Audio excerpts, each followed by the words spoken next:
C'est quoi le titre? Aujourd'hui, je suis heureux de recevoir le Mustang Collectif, représenté par Gabriela Rowe et Claire Fougoin, pour nous parler de Paella, une proposition à la fois décalée mais profondément politique. Alors, on connaît tous, dans nos petits villages, la salle des fêtes. Elle est souvent un peu pourrie, mais pourtant, on y passe de très très bons moments, des mariages aux soirées d'anniversaire, en passant par la fameuse fête de village. Mais voilà que dans la petite ville de Gouzin, la salle des fêtes est clairement en danger. Mais alors, que va-t-il se passer? Bonjour Gabriela, bonjour Claire. Bonjour. Bonjour. Mais alors, que va-t-il se passer dans cette petite salle des fêtes? Et ben en fait, dans cette salle des fêtes, à Gouzin, un groupe d'habitants dans l'urgence, sans l'avoir trop pensé, va décider d'occuper le local et d'y organiser coûte que coûte le cabaret Paella qui devait s'y tenir en fait, s'il n'y avait pas eu ces coupes budgétaires. Donc voilà, c'est un peu ça la pièce, quoi. On va parler après de pourquoi cette pièce, parce que vous l'avez écrite. Mais d'abord, j'ai une petite question. Qu'est-ce que représente pour vous la salle des fêtes? C'est une question un petit peu plus intime, mais ça représente quoi pour vous? Est-ce que vous avez des souvenirs de salle des fêtes? Moi, j'ai des souvenirs de... C'est pas vraiment des salles des fêtes, mais ma grand-mère, elle vient d'un hameau dans les gorges du Verdon. Il s'appelle Jabron et il y a tous les ans des jabronnades qui, quand j'étais petite, c'était vraiment l'époque faste où il y avait plein de gens motivés pour organiser. Il y avait des olympiades, des concours de boules, de l'aïoli sur la place et des batailles d'eau même, avant qu'on se dise que voilà, c'était pas très bienvenu de gaspiller de l'eau. Mais il y avait un grand bal dans une grange une des plus grandes maisons du hameau. Enfin, c'était un peu la salle des fêtes de Jabron, quoi. Ouais, moi c'est beaucoup, alors salle des fêtes, mais c'est, tu vois, dans Paella, c'est beaucoup de souvenirs liés à l'animation aussi, enfin au sens BAFA, tu vois, moi j'ai été beaucoup animatrice et enfant aussi en colo, et j'ai fait des spectacles de fin de semaine, tu vois, que tu montes en 4-5 jours, quoi. Donc il y a beaucoup ça dans mon esprit, tu vois, la fête, la kermesse à l'école, beaucoup aussi, camping, ça recouvre en fait différents endroits. Et au-delà aussi d'un truc du passé, c'est aussi, en vrai, pour moi en tout cas, c'est un truc assez présent au sens où on est pas mal intervenants, animateurs en MJC, en centres sociaux, et donc avec des personnes qui ont une pratique du théâtre amateur, quoi. Et voilà, du coup, ça c'est pas nostalgique, c'est maintenant qu'on a des élèves dont c'est pas le métier et qui ont le courage, tu vois, mais aussi juste la fantaisie, la liberté de faire ça, et on s'éclate et on vit des moments de fou, tu vois. C'est aussi très chargé de ça, Paella, d'exemples de personnes réelles de maintenant, quoi. On écoute du coup la bande-annonce de Paella et puis on revient juste après. Allez, c'est parti. Bienvenue à toutes et à tous pour le pot de rentrée de l'association Goûts et Couleurs. Alors, je vois pas tout le monde parce que j'ai la lumière dans la tronche, mais assis-toi-nous, salue-toi-nous. C'est grâce à vous que Gouzin est une ville en fête. Dans notre local qui est, je le rappelle, un espace de libre expression, de rencontres et de fêtes.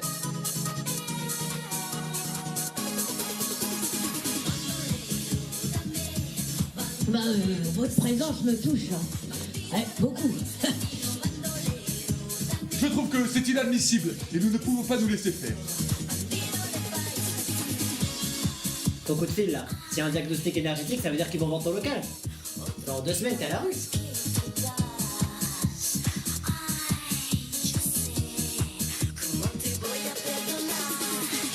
Voilà, très simplement, vite.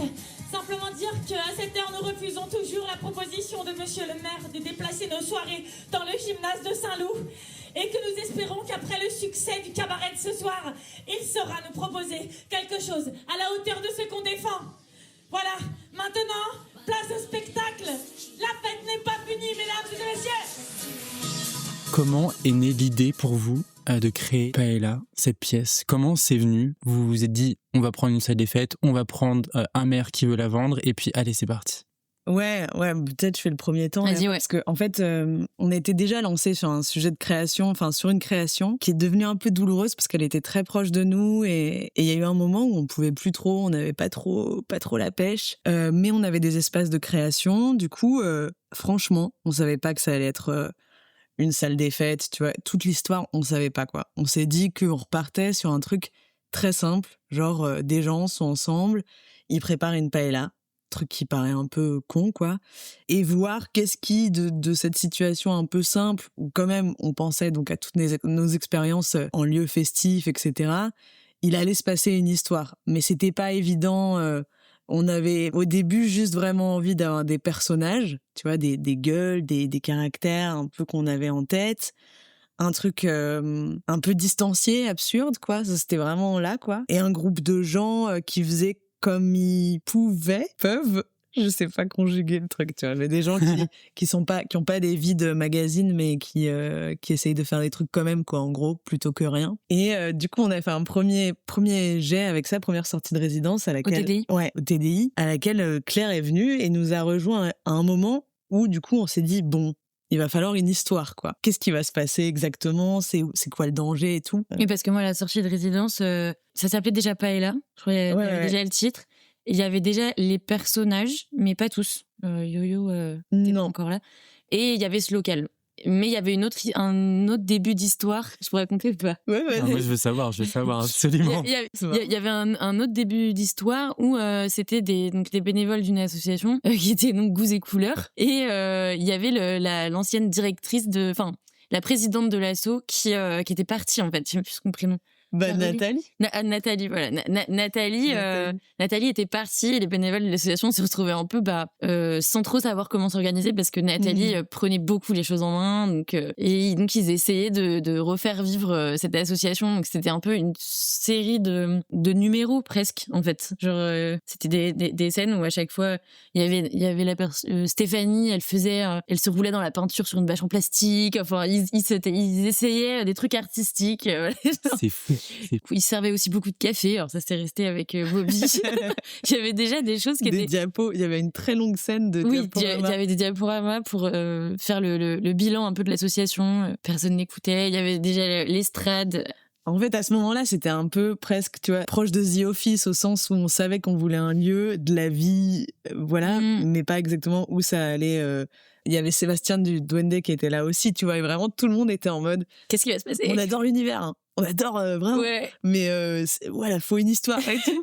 Et du coup, mais c'est vrai que tu vois, même dans The Office, en fait, il y a une histoire, même, enfin, Jim et Pam, ils ont cette histoire d'amour et ça permet qu'après d'autres trucs gauleries absurdes se passent. Et donc là, on a commencé à réfléchir avec Claire, c'est vraiment là qu'on s'est rencontrés, quoi. Bah là, j'ai vu une story Instagram une semaine plus tard de Gabriella qui disait quelqu'un serait disponible 2 jours pour nous aider à la dramaturgie. Je dis ah oui, grave. Et voilà. C'est fou de voir que, pardon, mais j'adore ça, discuter de d'où viennent ces projets, parce que là vous parlez de quelque chose qui est vide de sens, mais vous avez tout gardé, vous avez mis du sens à l'intérieur. Parce que ce diapo, il est resté. Ah oui, t'as raison, l'écran. Toi, t'as gravé.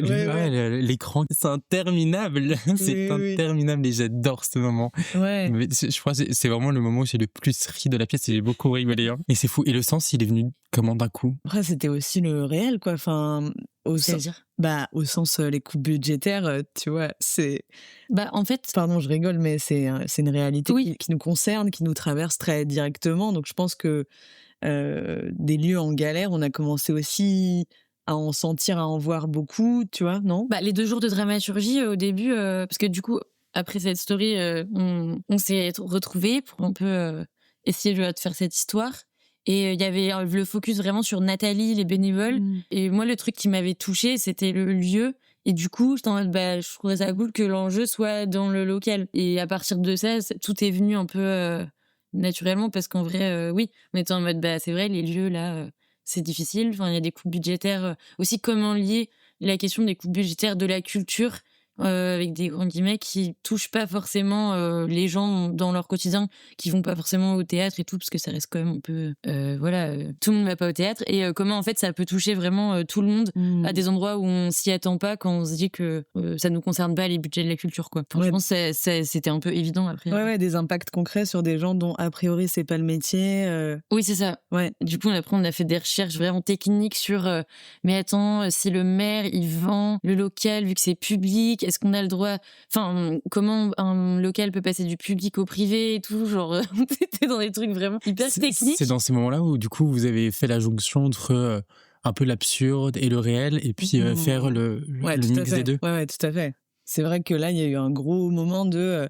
chercher, enfin, tu vois, même revoir, se remettre à jour sur les réglementations, Oui. sur l'occupation des lieux, tu vois. Il y a plus ce truc, c'est un peu un fantasme qui existe de si t'es 48 heures dans un lieu. Enfin, c'est un peu plus complexe que ça. Donc, on s'est Ouais. remis à chercher pas mal de trucs. Aussi, essayer de voir s'il y avait en vrai, des lieux où ça s'était passé, où des habitants auraient défendu, repris un lieu, tout ça. Et je pense qu'on a trouvé grappiller un peu des choses où, en effet, enfin, Paella, c'est absurde, ça part d'un truc délirant un peu. Mais au final, c'est pas si délirant, ouf, quoi. Ouais. Ouais. C'est plutôt même un truc qui pourrait très bien arriver, quoi.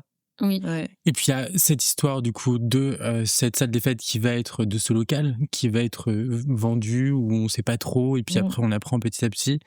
Puis il y a ces personnages qui ont leurs propres identités. Comment vous avez travaillé aussi ces propres identités? Parce qu'il y a l'histoire dans l'histoire, de l'histoire dans l'histoire, quoi, finalement. Bah ça, ils étaient déjà forts, les personnages, en vrai. Ouais, je pense que même sur cette précédente, enfin, sur ce début de recherche qu'on avait eu avec cette équipe de comédiennes, on a bossé sur des trucs de tu rentres avec un état, un truc à dire, une gueulante à faire, et est-ce qu'il sort un personnage de là, quoi. On n'avait pas encore les masques, mais par exemple, Mira qui joue Bobby, Robert, elle a trouvé un mec qui arrivait et qui était en vénère, tu vois, énervé, et juste il disait j'ai apporté du jus de pomme. Et voilà, il était ronchon sans trop savoir pourquoi, mais ça venait vraiment de Mira, tu vois. Et après, quand il y a eu l'envie de créer ces masques-là, c'était pour aller encore plus loin dans chercher ces trucs qu'on avait aperçus chez les uns les autres. Moi, j'ai vu un spectacle qui m'a bouleversée, enfin, qui m'a pas fait pleurer, tu vois, mais qui m'a vraiment marqué au off d'Avignon 2024, qui s'appelle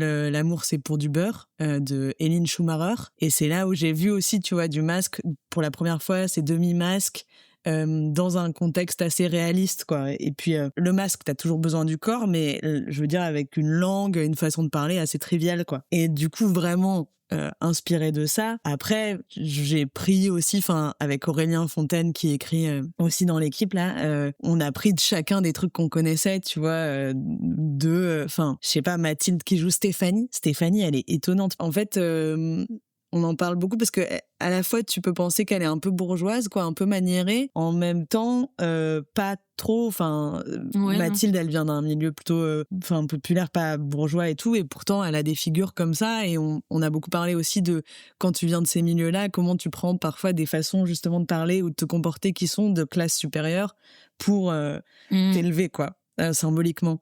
Et je sais pas, du coup, ça a été des petits trucs. Et puis après, le masque, c'est que ça te permet que de renforcer ça, quoi, d'aller chercher une voix, un truc. Les masques ont été réalisés pour les comédiens, ou est-ce que les comédiens ont aussi un peu changé, les comédiens et comédiennes ont un peu changé entre-temps, ou c'est la même équipe qui a duré, et du coup les masques sont aussi faits pour les personnages qu'ils incarnaient avant? Ouais, c'est ça, vraiment. Enfin, ou en tout cas pour... Enfin, ça a été différent. Voilà, Bobby, Robert, tu vois, on savait qu'on allait coller une gueule, une moustache à Mira, et que c'était très clair. Nouche qui joue Lola, c'est un personnage, je pense, dans la comédia qui serait une jeune première, tu vois, donc un peu plus lisse. Et on a essayé de voir, après on a beaucoup cherché avec Nouche, que je connais très bien parce que on a été en formation, on a fait la première création ensemble, tu vois. Donc après de là, je sais que Nouche, elle aime le poney, elle aime Britney Spears, elle aime sa grand-mère, et j'essaye de faire un truc de tout ça, de à la fois proche d'elle, mais qui le soit pas trop, sinon c'est pas du masque, tu vois. Enfin, et ça, après, c'est beaucoup de boulot avec Claire, avec Camille Manchy aussi, qui nous avait beaucoup aidé au masque, tu vois, pour chercher les personnages. Les personnages, ah, ouais. Oui. Mais dans l'écriture, c'est vrai que, enfin, ça aidait aussi pour pour écrire l'histoire qui soit déjà si fort. Enfin, je trouve qu'il y a des idées qui venaient aussi des persos qu'ils avaient déjà créés. Enfin, comme tu dis, ça a été écrit à partir d'eux, quoi. Ouais, mais c'est beaucoup, tu vois, c'est dur à dire, en fait. Enfin, c'est marrant tes questions, parce que tu te rends compte que c'est dur d'y répondre. C'est à la fois, tu connais les acteurs, actrices, à la fois, quand même, les personnages de Paella, c'est des gens qu'on a tous et toutes croisés, en fait. C'est vraiment, c'est des archétypes un peu. C'est des archétypes qu'on a, bah, comme tu disais, en salle des fêtes, dans nos enfances, nous, dans nos cours de théâtre, etc. Et puis après, parfois, je sais pas, Aurélien qui joue Noé, qui se tient très droit là, qui a un truc de Sims un peu. Enfin, Je sais pas d'où il a sorti ça de son slip, quoi. Un jour, il est arrivé au plateau, tu vois, et il a sorti ce truc de le buste un peu raide et vraiment un truc un peu de Sims. Et son personnage est né, tu vois. Et on avait... Qui est le taiseux, c'est celui qui parle peu, il me semble. Ouais, il parle peu et en même temps, tout d'un coup, il peut lever la main et dire si je peux me permettre, la Turritopsis nutricula est une méduse qui a des phosphorescences, tu vois. Ça, c'est le plateau aussi, hein. Tu vois, on a quand même fait beaucoup de moments de chercher au plateau parce que c'était aussi le premier spectacle de masque, tu vois. On s'est jeté dans ça alors que on n'avait pas, moi, j'avais pas de giga connaissances en masque. Il y a un truc quand même, je trouve, avec le masque, c'est que ça existe minute zéro, quoi. Faut réveiller ton corps, après, faut faire les codes et tout. Mais il y a un peu un truc, tu sais, où t'as pas... Enfin, tu mets ton masque, c'est parti, tu vois. Tout repose pas sur toi, quoi. Ouais, ça te porte quand même assez fort. Ça te fait avoir des idées. Moi, ce qui me fait triper dans le masque, c'est que ça te fait... plutôt pousser les curseurs, quoi, dans des propositions fortes et tout. Et en même temps, c'est distancié. Enfin, quelqu'un qui regarde du masque, tu vois, il sait que c'est un comédien en train de jouer un personnage. Et moi, j'aime bien ces couches-là. Et je pense qu'en effet, enfin, c'est assez jubilatoire de voir parfois des espèces de petites transes de comédiens qui ont des fulgurances parce qu'ils sont masqués, quoi, habités, quoi. Ouais, grave. Oui, puis ça permet des intensités de jeu qu'on se permet pas forcément sans masque. Je trouve que moi, quand j'ai découvert le clown, qui est un petit masque, hein, avant, on me disait beaucoup au théâtre, je sais pas, que je fabriquais, que j'en faisais trop. Et en effet, c'était des défauts que j'avais, que j'ai corrigés. Mais ça partait quand même d'une envie d'un truc, d'un jeu un peu intense, quoi, un niveau d'énergie un peu plus fort que ce qu'on va faire dans le théâtre réaliste. Et quand j'ai découvert le masque, j'étais là, ah ouais, en fait, j'ai la place là. Au contraire, même, je peux y aller encore plus. Et c'est assez jouissif, quoi. Ça... T'as parlé tout à l'heure du fait que c'est aussi les coupes budgétaires qui sont venues aussi dans votre écriture. Vous avez voulu aussi vous emparer de ça à l'intérieur de cette pièce. Comment cette pièce est passée de ok, il y a de l'humour, il y a une petite intrigue, à aussi cette pièce qui devient aussi militante parce que cette pièce est profondément politique. Comment t'as voulu t'emparer de ça sans en faire non plus un long discours politique? C'est un peu ce qu'on disait, oui, c'est la vie réelle des gens. Et qu'est-ce qui se passe quand en fait, un lieu, les salles des fêtes et tout, c'est un lieu où tu produis rien, où tu consommes pas. Enfin, ton coca et ta paella, tu vois, mais tu produis rien, tu consommes pas, t'as pas à performer quelque chose.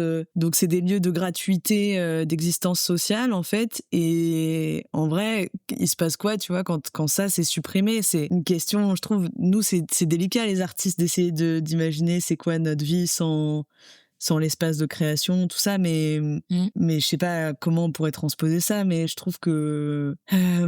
Est-ce que le lien du collectif, en fait, parce que le collectif est ultra important aussi dans cette pièce, ouais. Parce que si ça serait qu'une seule personne, bon, bah ok, c'est une seule personne, mais là c'est un collectif, ouais, c'est un collectif qui est mis en danger, et d'autant plus un collectif où il y a plein d'individualités à l'intérieur, et du coup nous, public, on s'attache énormément, moi je me suis énormément attaché à ces personnages. Ouais, le collectif c'est important, et encore une fois, le masque là c'est chouette parce que tu peux grave mettre le fait de se présenter dans un collectif, est-ce que je le fais bien, est-ce que je le fais mal, enfin c'est des gaffeurs quoi, beaucoup les personnages, ils stressent, ils parlent au mauvais moment, c'est des grosses émotions, donc moi je pense qu'il y avait beaucoup ce truc là de, en fait c'est pas des spécialistes et c'est pas des, enfin moi tu vois, je suis pas toujours au clair avec mes engagements, ils sont emplis de doutes. Quand je vais parfois dans certains collectifs, je sais pas si je suis à ma place, si je vais dire une connerie et tout. Donc le masque, c'était cool pour rentrer dans le politique, mais avec des doutes, des gaffes possibles, mais pouvoir dire que même si tu fais pas top bien les choses et que t'es pas parfait et que t'as pas un propos théorisé profond, en fait,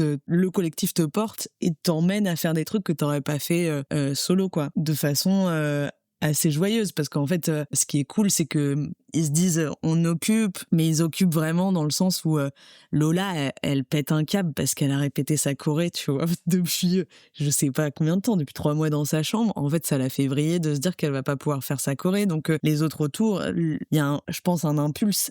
Noé il lève la main, il dit ah non je refuse que Lola ne fasse pas sa choré, et c'est ce truc là qui fait qu'ils vont rentrer en politique. C'est juste genre putain, on s'est bougé le cul, on a envie de faire la fête. Donc ça paraît futile, mais ça amène amène à un truc qui est, en fait, on va sauver le local et tout ça, quoi. Ouais, et puis je réfléchis au processus, mais enfin, du coup, quand on a lancé le truc de OK, on s'intéresse vraiment au local, du coup, ça devient un personnage à part entière. Il y a aussi le fait que c'est pas un local où il y a que eux, enfin, il y a plein d'autres choses qui s'y passent. On s'est dit OK, si ce local est en danger, qu'est-ce qu'ils peuvent faire? Donc, c'est dit aussi, c'est vrai que ce serait un peu étrange que tout à coup, il décide d'occuper. Enfin, après, Bobby, lui, occupe déjà de fait parce que il a pas de domicile et c'est. Pardon, j'ai rigolé.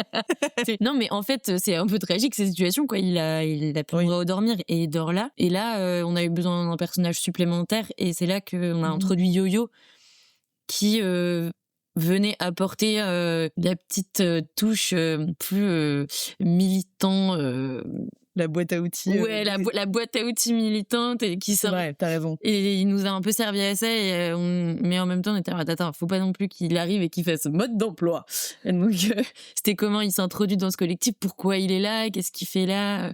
Mais ouais, il a amené cette dimension-là qui nous manquait un petit peu pour que tout se passe dans le local aussi, que vraiment l'histoire, elle soit concentrée dans ce lieu. J'ai trouvé ça très intéressant ce que tu disais là, tout à l'heure en disant que parfois, quand tu venais dans certains collectifs, tu savais pas trop où te placer parce que tu n'avais pas toutes les connaissances ou peut-être parce qu'on avait aussi, nous, à l'intérieur de nous, nos propres contradictions. Et Bobby, lui, c'est vraiment le mec qui a le plus de contradictions possible parce qu'on va pas spoiler, mais à un moment donné, il prend une décision, puis finalement, il va peut-être changer d'avis sur cette décision. Et peut-être aussi, c'est pour ça qu'on s'attache énormément à lui, c'est que parfois, quand on veut s'impliquer, comme eux s'impliquent du coup dans la défense de ce lieu, parfois il y a aussi nos contradictions qui viennent nous récupérer. Et du coup, ça aussi, c'est hyper intéressant. Ça, vous l'avez compris dès le début qu'il fallait qu'on s'identifie, nous, en tant que spectateurs, aux personnages. Toi, dans ton écriture, de toute façon, t'as quand même... t'as de base cette chose-là hyper touchante. Non, mais c'est vrai. Non, mais tu vas être sensible à des choses qui vont très vite nous faire sentir l'humanité des personnages, quoi. Parce qu'ils sont foireux, quoi. Pas foireux, mais avec des contradictions, comme tu dis. Je pense que c'est ça qui est touchant. Quand on voit la vulnérabilité et tout... Et puis, en fait, si tu veux, Bobby, quand même, il y a des moments où on s'est demandé, en tout cas en impro et tout, il pouvait être un peu border ou boomer. Enfin, c'est un monsieur qui est dans les codes de la masculinité et tout. Après, il est finalement assez souple par rapport à tout ça, mais justement, enfin, tu vois, c'est un anti-héros, en fait. Mais c'était important de le garder, ouais, parce que le mec... En fait, il y a le JT, juste lui, il est trop content parce que c'est la star du fucking JT, quoi. Et ouais, franchement, nos engagements, parfois, ils sont faits de narcissisme, tout ça, c'est complexe. Oui, quand on milite, parfois, c'est aussi parce que c'est l'occasion pour nous de prendre une place qu'on n'arrive pas à trouver ailleurs. Enfin, tout à coup, on s'en investit un peu d'un rôle et ça fait du bien aussi, mais bon, parfois, il prend beaucoup d'espace, Bobby. Enfin, il a l'impression que c'est la star de tous les moments, quoi. Ouais, et puis il va répéter, il demande à Steph de faire sa corvée cuisine, entre guillemets. Enfin, tu vois, il est pas... Mais ouais, c'est ça qui est vraiment chouette, de se dire que parfois ils comprennent à côté, parfois ils prennent trop de place, ils sont un peu tous, comment tu dis, ils sont un peu roublards, quoi. Enfin, c'est peut-être pas roublard le mot, mais quand tu veux un truc, enfin, le masque, ils sont un peu intéressés, ils cherchent des trucs. Ouais, parce que Bobby, c'est son moment finalement.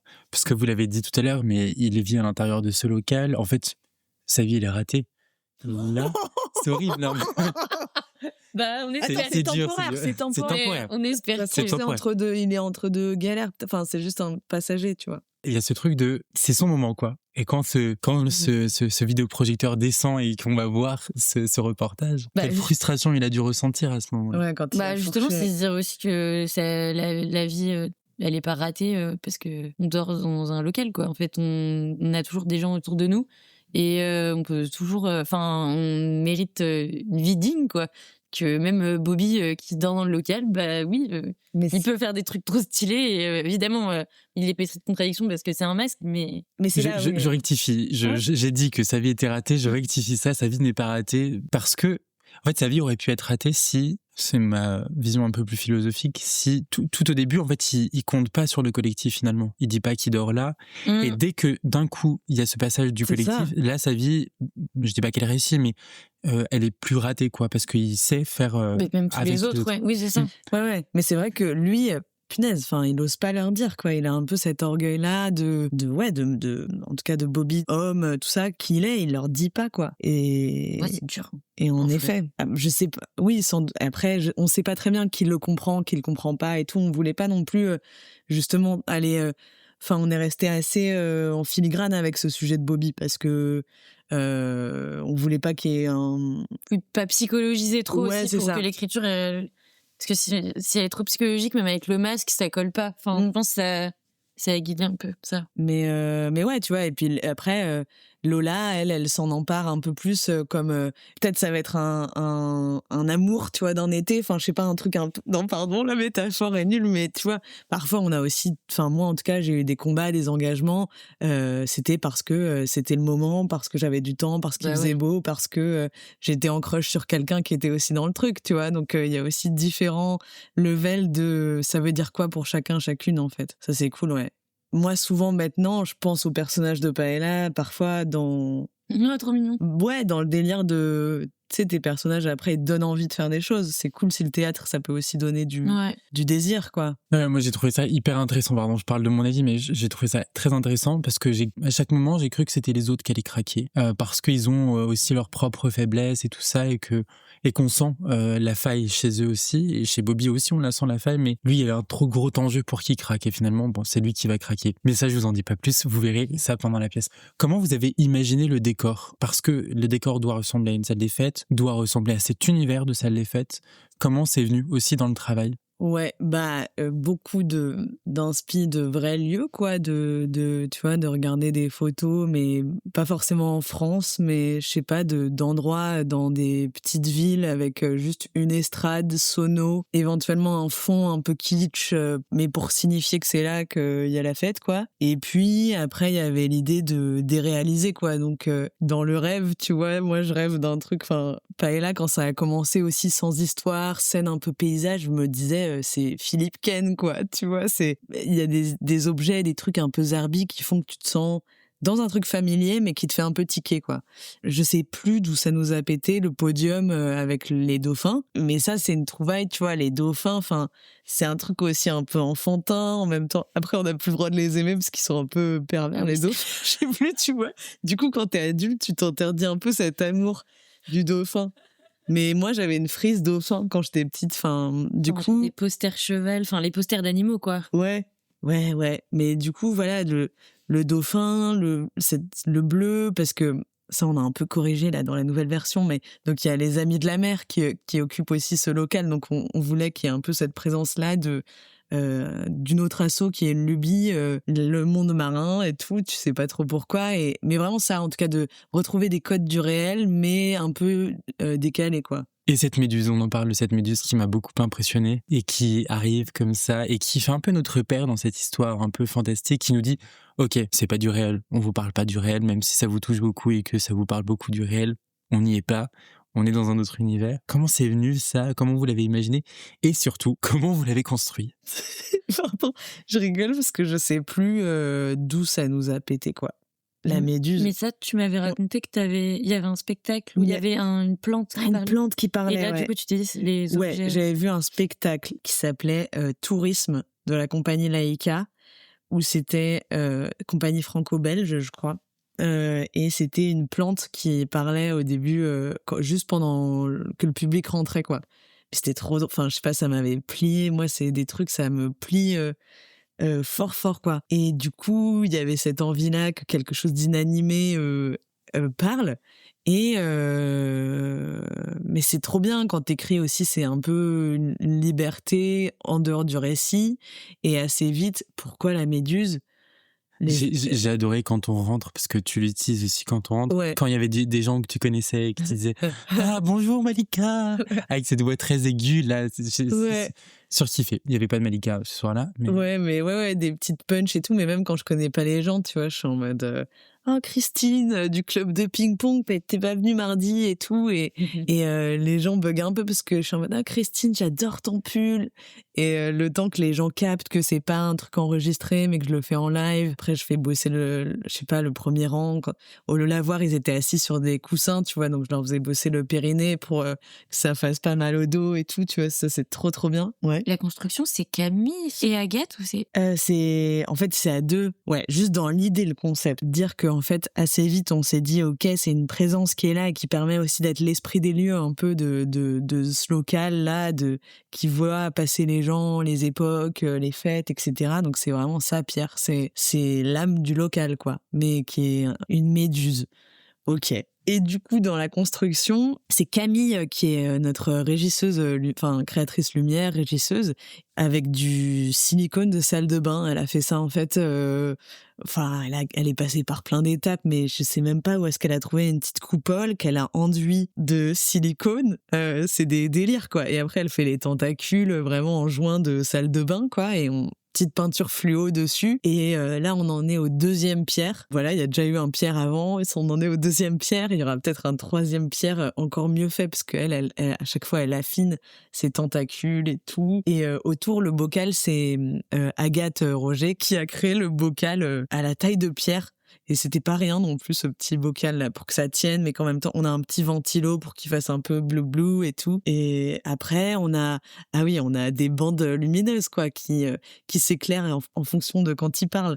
Ça c'est trop drôle, c'est ça qui fait l'illusion. Oui, parce que Pierre c'est un personnage à trois. Enfin, il y a Pierre qui existe au plateau, il y a Agathe qui gère les couleurs de la guirlande lumineuse depuis la régie, et qui du coup bouge, on ne voit pas faire le geste là, mais elle est extrêmement concentrée, elle regarde le téléphone et elle bouge son doigt sur le rond de couleur, vraiment, mais c'est au millimètre pendant que Gabriella parle. C'est très beau. DJ Wad, ouais, avec son doigt, et genre si Pierre il a peur, il devient rouge, ça c'est cool, ouais. Mais c'est fou parce que en fait finalement ce Pierre lui aussi est en danger, parce que si cette salle ferme, lui aussi doit partir. Ouais.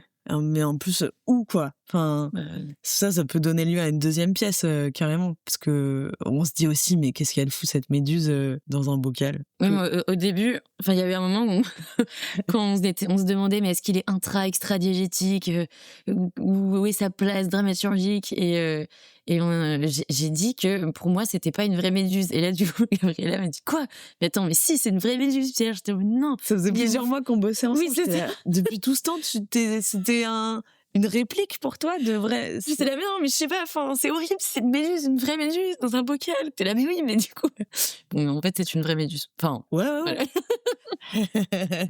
C'est fou ça. Est-ce que vous arrivez à vous contenir de rigoler pendant la répétition, parce que cette pièce est ultra marrante du début à la fin et que ça doit pas être simple finalement?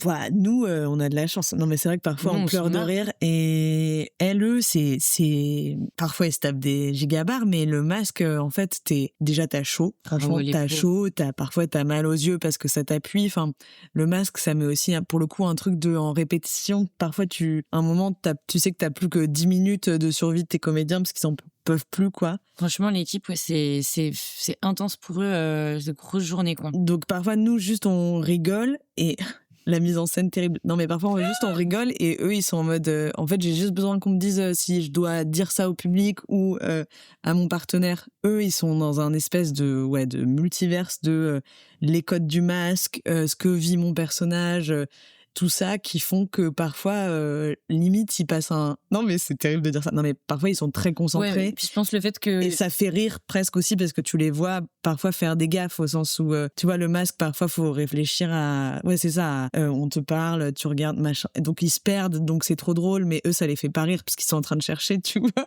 Donc c'est globalement, je pense que c'est ça qui peut permettre de pas rire, c'est que t'es dans un truc qui est exigeant, tu vois, vraiment. Ça demande toute ta concentration, ouais. Ouais. Et puis ils essayent aussi tous un peu de chercher, c'est ça ce que tu disais, genre comme dans une pièce normale, finalement Steph, elle en fait elle était en train de penser, elle nourrit vraiment son truc de en fait j'ai Afflelou, je peux pas lâcher mon boulot, j'ai tous les à côté, etc. Donc ils sont aussi eux dans des moments de très réels, quoi. Ouais, puis je pense que dans le travail on va aussi chercher à partir d'une vraie émotion sincère, pour faire loop, quoi. C'est pas exagérer des choses qui n'existent pas. Du coup, pour Bobby, il y a des scènes qui peuvent nous faire rire, mais dans le travail, pour la comédienne, c'est vraiment si Bobby vit un moment terrible, et que nous ça nous fait rire, en fait la comédienne est 100% impliquée dans son masque pour que ce moment soit vraiment terrible pour Bobby, quoi. Comment vous avez réfléchi aussi à l'implication du public ? En vrai, on est encore en train de la réfléchir, cette question-là, et je pense qu'elle va s'affiner là avec la série qui arrive. Ouais, Pierre, c'est sûr qu'il vient chercher les gens direct, très intimement, tendrement sur ok, cette histoire vous concerne, et comme s'ils étaient du coup membres du club, tu vois, ping-pong, couture, les amis de la mer et tout. Donc sur ce démarrage, il y a un peu un truc, je pense pas tout le monde a capté, mais Pierre, en fait, je pense que certaines personnes sont en mode ah ok, il me parle, mais tout le monde se dit pas ouais d'accord, ok, ça veut dire que je fais partie de ce local. Mais ça vient se renforcer avec des scènes comme le pot de rentrée qui sont vraiment adressées aux bienvenus, tu vois. Vous êtes les adhérents, pas forcément les plus actifs, mais en tout cas vous êtes les adhérents qui sont là pour le pot de rentrée, pour venir goûter le cidre, donc vous êtes concernés, quoi. Après le masque, faut y aller mollo, tu vois, parce que parfois les gens ils ont aussi besoin de cette distance pour se raconter un truc un peu qui est pas tout proche, quoi. Mais on avait envie que ça pète dans les gradins de partout, et il y a un autre moment qui est assez emblématique, c'est quand le maire annonce la coupe budgétaire, tu vois, que ce soit aussi que les gens soient destinataires de ce discours, et Bobby et Steph sont dans le public pour dire attends, quoi, j'ai pas compris, ça veut dire quoi réduire les dépenses? Et on a eu des soirs, ou un soir en tout cas au lavoir, tu vois, où les gens ont hué le maire. C'était vraiment super, ça. Parce que Bobby, il prend à partie le public. Non mais quoi, vous réagissez pas, vous faites rien? Ouais. Personne va rien dire là. Parce que c'est tu vois, les noms tombent, en fait. Le maire, il dit donc sont annulés, le bibliobus en fête, les foulées gousinaises. C'est genre, limite, tu t'en fous tant que c'est pas ton assaut, quoi. Mais en fait, après, il y a Gouze et Couleur, donc Bobby, il pète un câble. Vous réagissez pas, là? Vous réagissez pas et tout. Et ouais, vraiment, ce moment-là où les gens ont hué le maire, tu vis vraiment, là on est dans le cœur d'un truc convivial où on joue à se rendre actif, plus fort face à des forces qui d'habitude nous dépassent, quoi. On arrive à la fin de cet épisode, j'ai une dernière question à vous poser. Vous avez choisi que votre pièce se passe lors d'une fête, que ce collectif prenne la fête pour un lieu de lutte. Est-ce que vous pensez que la lutte est toujours une sorte de fête, et est-ce que la fête peut être et doit être en soi aussi un lieu de lutte? Waouh, tu vois, j'y vais. Je pense que la fête, de tout temps, historiquement, c'est un lieu qui, oui, permet d'essayer des choses, de tester des choses que tu fais pas dans ta vie quotidienne pour plein de raisons, enfin, dans les cultures queer, etc., typiquement, mais aussi, voilà, dans les salles des fêtes, c'est peut-être ce moment-là où tu vas danser d'une façon où tu te déplaces pas dans la vie normale, quoi. Donc c'est ça qu'on va chercher, c'est clair. Et est-ce que la lutte doit être une fête? Moi, je pense que vaut mieux, parce que la lutte continue toujours, quoi. Je crois que c'est Annie Ernaux. Non, peut-être je dis n'importe quoi là, mais il y a une phrase un peu au sens de la lutte ne s'arrête jamais, mais presque tant mieux, parce que c'est chouette la lutte, en fait. Et c'est cool si justement ça arrive à être quelque chose où c'est pas juste un devoir, un truc, un fardeau moral et tout ça, mais un endroit de jubilation aussi, quoi. Ouais, faut tenir. Non, mais comme tu dis, la fête, c'est des endroits où on expérimente des choses, des rapports aux autres, à nos corps, à nos façons d'être, qu'on fait pas dans la vie, quoi. Et puis, en fait, la fête, on peut la faire n'importe où et gratuitement. Et là, en ce moment, enfin, la culture des free parties est genre extrêmement réprimée. C'est pas pour rien, quoi. Parce que c'est une fête gratuite, libre. On fait n'importe où avec toutes les personnes qui veulent venir. Et ouais, c'est important de garder à l'esprit à qui la fête fait du bien, quoi, finalement. En tout cas, moi, j'étais très heureux de faire la fête et de lutter avec vous. Donc, merci beaucoup à Gabriella et Claire d'être venues dans cet épisode. Toutes les informations sur le Mustang Collectif et sur la pièce Paella sont en description de cet épisode. N'hésitez pas à aller checker et puis à vous intéresser, et surtout à l'occasion d'aller voir cette pièce que j'ai personnellement adorée. Nous, on se retrouve très prochainement pour un nouvel épisode de C'est quoi le titre ?